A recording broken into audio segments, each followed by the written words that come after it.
Hey guys, hope you're doing well. Today we are talking about how to find the perfect wife. Who does not exist. That's right. And if she did exist, she'd be taken by someone more perfect than you. What we're really talking about today is, as a Christian man, how do you get to a place of having an enjoyable marriage, finding a girl that would be a good fit to you? In a world where most girls are probably going to be leaning feminist. The main context that we're working from here is that most girls, Christian girls who are sincere and love the Lord, and Christian guys who are sincere and love the Lord, are going to be raised in a feminist mindset and a libertarian mindset. The libertarian mindset is, I am my own individual. I'm not responsible for anyone else. I shouldn't put demands on anyone else. I'm just going to go live my own life and be happy. And as long as everyone else lives their life and be happy, then everyone should be happy. That's the libertarian dream of everyone else should act how I think they should act. I shouldn't have to tell them or put rules or put standards or put expectations out or put demands out, because we should all just be self-responsible. It all comes down to, do you believe people are sinful or not? Inherently, do you believe there is original sin? And the libertarian, the whole liberal worldview or religion believes that people are basically good. People are basically going to do the right thing if you give them the chance. If you give them the opportunity, people will do the right thing. That's not the Christian worldview. And so that's what we're trying to get back to, is the Christian worldview of, okay, we've been raised in a liberal world, a liberal worldview. And that affects our marriage, it affects our family, it affects our work, it affects our happiness.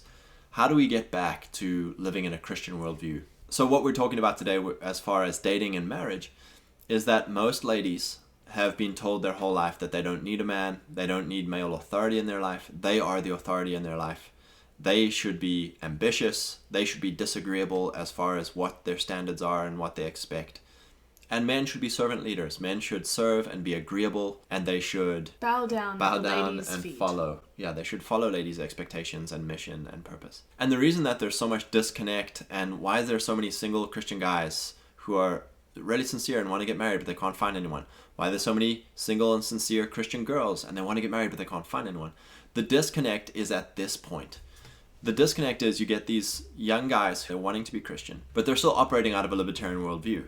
And you've got these young ladies who want to be a traditional wife, but they're still operating out of a feminist worldview. And so the disconnect comes is when they meet each other, the guy's like, well, I just don't know if she's the perfect wife. I don't know if she's going to be submissive. I don't know if she's going to be agreeable and have traditional values. And I think for the girls, it's, is he spiritual enough? Is he doing enough Christian stuff? And looking back on my life, I was always waiting for the perfect girl who would be aligned with my mission and would do what I want to do without me saying or asking. Yeah. And those two things, it's wishful thinking. So what we really want to get at today is for guys, number one, being more disagreeable. There's going to be a lot of confusion with that. There's going to be a lot of offense, I would say. Yeah. And so the way So explain what you mean with that. And so the way I would ask you to look at this is, if some guy was telling Christian girls to be more disagreeable, to be more ambitious, to tell people what they want, to say no to people would be like, oh yeah, more power to them, of course, go girls. But the moment someone tells men that, there's a lot of offense that rises up in the liberal religion of men cannot be in power, men cannot be in control. It's not good for a man to be a ruler.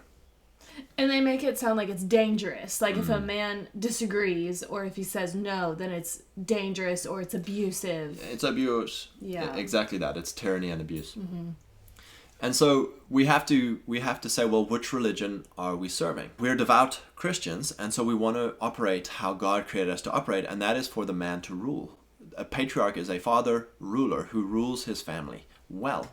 It's his gift to give. It's where the deception of servant ruler takes so much ground, is because everyone understands that men are meant to be sacrificial. We are meant to take responsibility. But at the same time, with that responsibility, with the badge comes a gun. So you can't just tell a policeman, oh, go wear a badge, go and serve. Well, he also has a gun, and he has the power to say, no, you won't do that, and I will restrain you from doing that. And it's for the betterment of the whole society that that police officer has that, or that the man of the family has the authority. It's the betterment for the wife and children. It's not to the abuse. Yeah, the straw man. So many Christian guys, we've been taught to be the nice guy, the agreeable guy. Well, what do you want to do? Well, whatever you choose, I'll be fine with it. I'll be flexible. I'll cater to whatever else everyone else is doing. Men have been trained to fear rejection, to fear upset women, to fear anyone who has hysteria and a tantrum, and if they can just make enough noise, like, oh, please don't, I'll do anything, just don't do a tantrum or don't be upset with me. Rejection is not a masculine fear. Rejection is a huge feminine fear. Yeah. And because we've grown up very feminine. That's our whole culture. If someone whines or cries loud enough, then they'll get their way. Mm-hmm. And then you bring that into the space of marriage, and it's often because we as women have not been trained to be told no. That once our spouse says no, I had to learn that when we got married, that to respect your no, and even the simple things of, no, I don't want to do that. As girls, we are raised in a world to expect people to say yes to us. And if our husband says no, it's for our best interest. It's not because you're malicious. Mm-hmm. It's just, no, that's not what I want to do. Yeah. So then how do you bring that into dating? So, like, how would a Christian guy practice that and see how a girl responds? Because that, I think, is how he would determine, is this the perfect wife? Yeah, so we've got to be unafraid as men to say what we want. Unafraid to say no, unafraid to say here's what we're doing, or here's what I want to do, or here's how we should behave. That carries a risk of upsetting someone else. Mm-hmm. It also carries a risk of being rejected or cut off from someone else. And so that's the fear that often has to be weighed of, like, I don't know if I can tell her what I really think. I don't know if I can tell her no, or here's what I'd really like to do, because then she might reject me or get upset. And so we have to break out of that. You're going to end up very frustrated and resentful because you are putting on her the leadership of we do whatever she wants. And that's where the happy wife, happy life comes in, or I've got to check with my better half, or, well, as long as my wife says it's okay. That's all very agreeable, where the woman is in control. She's the head of the family. It's out of order. And so in the dating time, what we're trying to find out is, does this girl align with my values? Will she be respectful to me and be a good helpmeet on what I'm trying to achieve? This is what I want to achieve in my life. Here's how we're going to go about it, at least from what I can understand of what I can see right now. Here's how we're going to go about it. Here's what I'm trying to do. And there's going to be, over a couple weeks or months, you can go and see many situations in life. You can go to dinner with families, you can be at church, you can go to social events. And it's very good to talk about, I didn't like how that thing happened. I didn't like how that family did that thing. I didn't like when that preacher said this thing. Here's what I think. Or, hey, I loved what that guy said. I've been thinking the same thing. And so you're putting your frame, you're putting your direction into the relationship. And then the girl can choose, because before everyone says, well, this is abusive and tyrannical, the girl can then choose, wow, I really like this guy. He knows where he's going. He's clear with what he stands. I can't control him by my emotions or being upset or manipulating him, passive aggressive. So she can then choose, yes, I want to be with him for the rest of my life, or no, I want to be in control. I'm going to fight him over it or leave. Yeah. And I think what you did for us when we were dating, because I think that's what this is about in dating, is you're setting expectations. One of the things is our dating timeline. You said, my intention of dating you is with the end goal of marriage. I'm not dating you just to date you. So there is an end goal. And at any point, you think that we need more time. You could have rejected me at that point. I'm like, oh my gosh, this guy wants to marry me off the bat. Yeah, that's what I'm saying. Is you then were like, this is my expectations. Yeah. So then I had the choice to then respond of, do I like this expectation or do I not like this expectation? And then we processed all of that together. And then even down to like simple things. We watched when we were dating Sweet Home Alabama, and you had never seen it before. And after we watched it, you were like, I didn't like that movie. And I was like, what? This is such a great movie. And you explained to me what you didn't like about it. And that was being disagreeable, because I was like, how could you not like this movie? But you were being honest. And really in our marriage, we don't watch movies. And I don't really watch a whole lot of movies anymore. Sometimes I'll watch a Great American Family movie, or we'll watch movies that we know we will like together, like Top Gun. But movies just aren't a big part of our life. And so I think I understood that. Whereas if I had been a diehard movie fan, movies were my life, I went to the movie theater every weekend, and then all of a sudden I find out you're not a movie person, you actually don't like movies, that would have been your choice would have been, do you want to be married to me more than you want to go see movies? Yeah, but those are things where it's best while you're dating to actually be honest and saying what you like and what you don't like. Then the girl can decide if she likes that or not. Mm-hmm. Whereas if you're just agreeable, then she's not really figuring out who you are. Well, then it's the opposite. I start conforming my life to your likes and your wants and make sure you're happy. And then you just get more and more and more anxious because you're now the leader. And then I have to get more and more and more reading your mind and keeping you happy. That's where I don't think that's actually sustainable. You do see a lot of trapped marriages like that of like, well, they're Christian, so they're not going to get divorced. True. But there's the desperation there. Where you see the guy's suppressed because he hasn't been able to be honest. Well, because he's following her mission and her expectations, and he can't have his own mission and expectations. True. So all of that to say of being disagreeable is to set out your frame, your mission, your expectations, and then see how she reacts to that. And so, you know, in my dating life, I was too afraid to do that. And so, yeah, you end up dating for long periods trying to see if she'll secretly mind read what I want. Yeah. And then it doesn't happen. You're both frustrated. So then you're delaying longer. Yeah. Whereas I think for us, like, praise God, we did like, on the table, here's where I'd like to go, here's what we're doing. Right at the beginning. And you're like, yep, that's fine. And we've grown. We've changed. Like what we thought we would be doing to what we're doing now, it's changed. But you've always had that desire to come along with me on my journey. Yeah, and an example of that would be when those 4 days where we talked about everything. We talked about how we wanted to be missionaries. And we talked about traveling back and forth between America and South Africa, and that we wanted to be involved in missions in South Africa in some way. When we went back to South Africa in 2018, we went back to the mission base where we met, and we went there with the intention of figuring out, is this where we want to be? Yeah. And you were an immediate no. And at first that was upsetting to me because the idea was in my mind.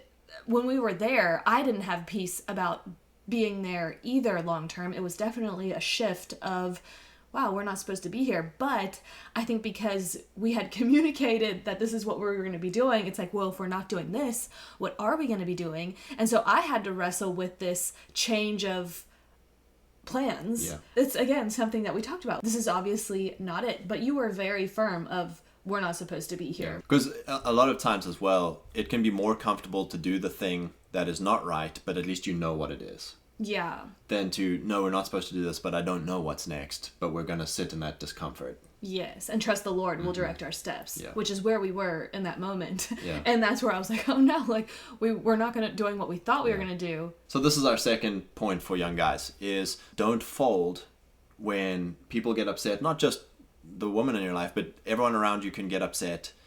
The world can throw a tantrum, chaos. Don't fold bad circumstances. You know, if you've got a mission and a vision and it doesn't look like you're getting there and everything's against you, don't fold. Don't give up hope, right? That's David in the desert. It's Joseph in prison.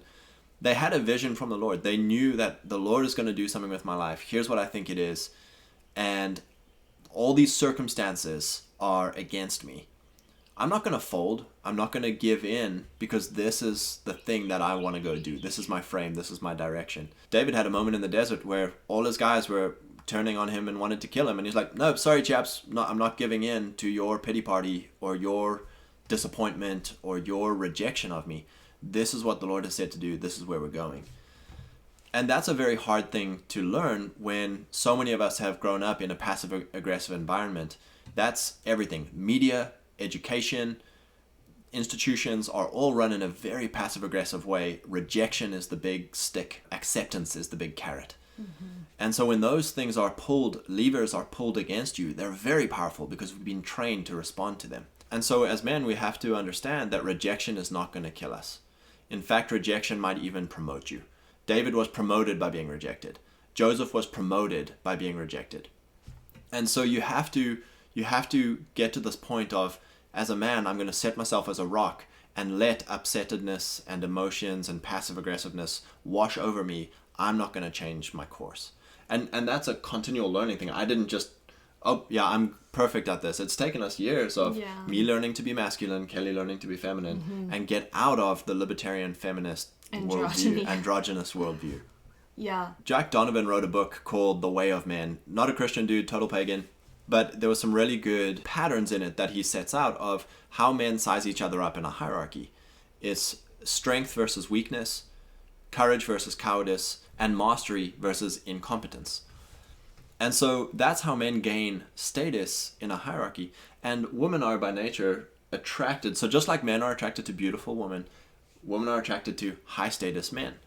And so as a man, you want to increase your status. You want to increase your strength, you want to increase your courage, and you want to increase your mastery or your competence at your mission, at the things that you think are important. You know, there's a proverb that says a man's gift makes room for him and brings him before great men. That's talking about a hierarchy at your gift, your talent, your thing that you really want to achieve in life or the problem you want to solve. You want to go and give that gift and be respected by the people that you care about. You want people to be like, wow, that guy's really competent. Wow, that guy's really brave. When people say that about you, you feel good. You feel great. And so as a guy, you want to max out those things toward your mission, which are the complement to what we've been talking about with ladies of their three virtues, which is beauty, helpfulness, and cheerfulness. And so to have a very beautiful and helpful and cheerful wife, you want to make yourself the strongest, bravest, most competent guy that you can be. And then there comes a lot of insecurity or a lot of comparison. Again, I always use this example of Dave Ramsey, but it's like if you think that you're called to be a financial advisor and you look at Dave Ramsey and you're like, you fold because I can never be as big as Dave Ramsey. I can never be as strong, courageous, or masterful as Dave Ramsey. Or he's already doing it. He's already doing it. He's cornered the market. That's a wrong way of looking at the gift that God has given you. If you're a 1 talent guy or a 10 talent guy, it doesn't matter. You've got to go give your gift. So if you have a desire to be a financial advisor, if you have a desire to be a mechanic, if you have a desire to be a chef, a pastor, name your random thing that you're really passionate about or skillful at or talented with, go and do it as unto the Lord. Build strength at it, build mastery, build courage at it. Don't give in to comparison. That's the same as folding to your circumstances. With guys finding the perfect wife, would you say first it's like you need to be on mission? Often you're so frustrated with your mission because either you don't have a lot of success at it yet, you don't really know how to do it yet, you're really struggling for mission, and so a lot of guys will turn to girls as their mission, and I throw my whole life at chasing a girl and being there for her and being her servant leader and being her white knight, being a helpmeet to a girl, right? That's a replacement for a mission. Then you're going to discover that you don't want to be a guy's mission. You want to help a guy on a mission. Yeah. So for a guy, girls are not your mission. Your mission is your mission, and a girl will be attracted to you in how you go about your mission. For most guys, it would actually benefit you to build some momentum at your mission, to build some status at your mission, and then you can look around and see all the girls who are attracted to you. Because more girls will be attracted to you. Yeah, and then you can be like, okay, who of these girls would be most suited to where I'm going, how I'm trying to do things? It's a lot easier with momentum. And I think that's what's important for us with making all of these videos. It's not just videos on how to find a girlfriend or how to date. Our goal is for you to have a joyful marriage. Yeah. And I think a lot of times dating advice, it's just temporal, like, does she fit all your values? But then you get married, and then what? When things... And the problem is a lot of people, because they're egalitarian in their outlook, they don't understand that girls will shape their values to their husbands. Yes. And so they're like, well, she doesn't have the same values. And it's like, well, that's not necessarily the main issue. The main issue is the value of, will she submit and follow a man? And is he communicating his values? That way she knows where he's at. And that's it. I think if you can take out that goal of a perfect wife and rather have a goal of an enjoyable marriage. So that whole thing of happy wife, happy life, I think you could actually change it and be like, enjoyable wife, enjoyable life. There's a way of understanding that it's not going to be enjoyable if she's out of her role and I'm out of my role. It's not going to be enjoyable if she's trying to be the leader and trying to be the disagreeable one, mm-hmm. and I'm trying to be the servant and trying to be the agreeable one. To enjoy the ride, you've got to ride it the way that the designer made it to be ridden.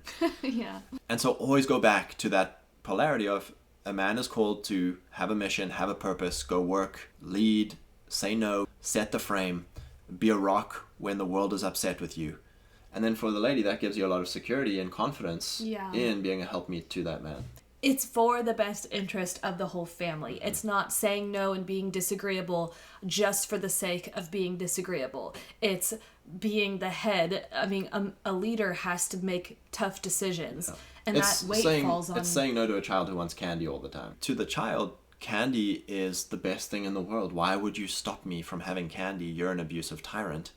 Whereas for the parent, it's like, no, it's going to blow your teeth out, blow your liver out. We're going to have big problems. Yeah, you're going to have big problems down the road. And so in this world, in this culture, there's a ton of things that men have to say no to. You know, I mean, just for instance, like we've been talking a lot about social media. We've been talking a lot about news sources. Yeah. Because they're not good. They're candy for our spirit, for our life, if you want to call it that. Yeah, and that, again, a practical example of that is that one Matt Walsh video that popped up on my YouTube, and I started watching it. It was not a positive vision. It was not something I would ever click on, but it was a clickbait title. Curiosity got the best of me. I watched it and I was like, do you want to watch this with me? And you said no. And when you said no, I'm like, that's so true. Why am I watching this? We don't watch this stuff. This is not benefiting our household in any way, shape, or form. If anything, it gets me anxious and worked up. So to wrap this all up and go back to the point of this video of dating and finding the perfect wife, young men, respect yourself enough to say no. You've got to respect your own no, because we've got to tell ourselves no for certain things in our life. And if you can't respect your own no, no one else will respect your no. It is going to be very uncomfortable in this culture where men are not allowed to say no. Men are not allowed to rule or wield power for the good of their families. And so we're saying no to that. We're saying we're going to do it differently. We're going to do it God's way. And it's for our good. Hopefully this makes sense. We'll follow up all the straw men that come from this. And God bless you guys. Praise God. Also, this will be on podcast. Scott and Kelly, you can search it. Amen.